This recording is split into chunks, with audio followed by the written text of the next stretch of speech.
Turbūt daugelis jūsų galvojate, jog pasaulyje atrasta viskas, taip pat visos lenktynių rūšys ir visos transporto priemonės. Tačiau išvydę šį reportažą įsitikinsite, jog klydote.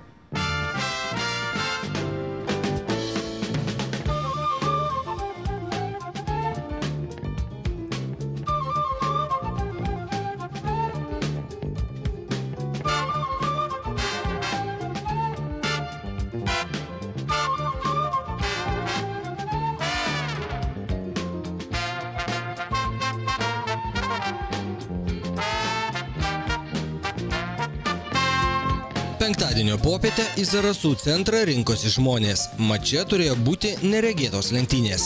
Skambėjo kaimyninių šalių dainos, vyko demonstracijos ir prezentacijos, o starto linijoje rikiavosi štai tokios transporto priemonės. Kokia galia šito žirgo metalinio? 80 hartlėjų.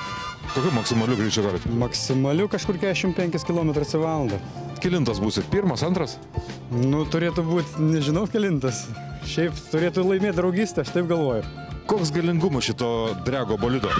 1 arklio galę. Sukimo momentą gal žinot? Per minutę 300 apsukų. Per minutę 300 apsukų, o maksimalus greitis ar išbandėt? 60 per valandą.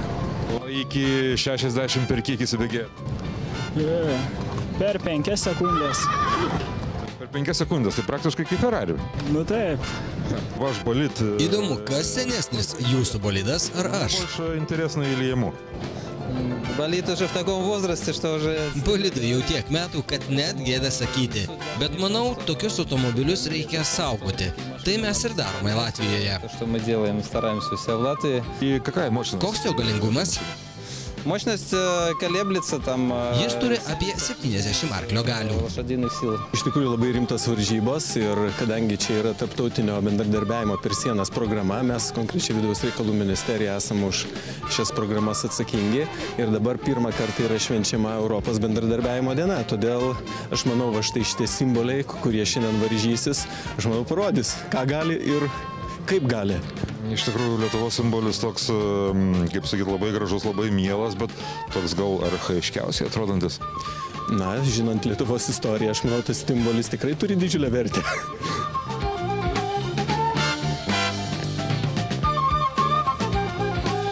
Visų didžiai nuostabai ir pasitenkinimui Avižas naudojantis bolidas pirmasis pasiekė finišą. Tačiau kitose bandymuose jam sekėsi prasčiau, nes vargšas gyvūnas matyt pabūgo pernelyg garsiai riaumojančių priešininkų.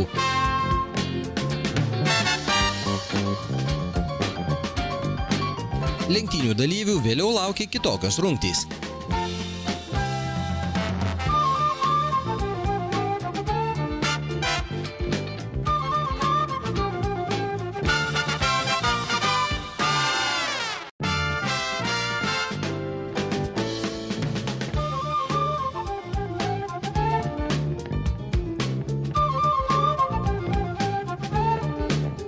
Neapsieita ir be nacionalinio pasididžiavimo krepšinio.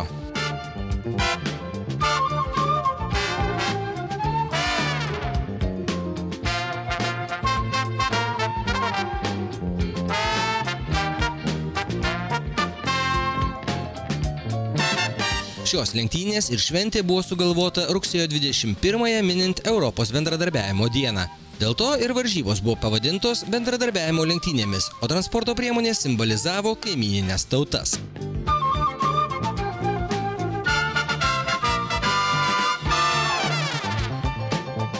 Tuo pat metu kita bendradarbiavimo lenktynių dalis vyko kitame pasienyje, Lazdijuose. Čia į startą stojo kitos transporto priemonės. Su lietuviškoju žemaituku varžėsi lenkiškas Fiat, liaudyje vadinamas Maliucha, baltarusiškas traktorius ir rusiška senoji Volga. Lietuviškas žirgas čia taip pat pasirodė turintis daugiau nei 1 arklio galią.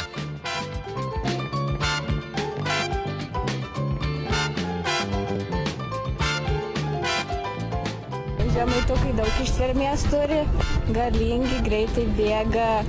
Tai čia viskas žirgui, viskas žirgui. Visą tai, ką jūs matėte, organizavo Lietuvos, Latvijos, Baltarusijos ir Rusijos bendradarbiavimo programos. Už šių programų įgyvendinimą Lietuvoje yra atsakinga Vidaus reikalų ministerija. Renginius rėmė Europos Sąjunga.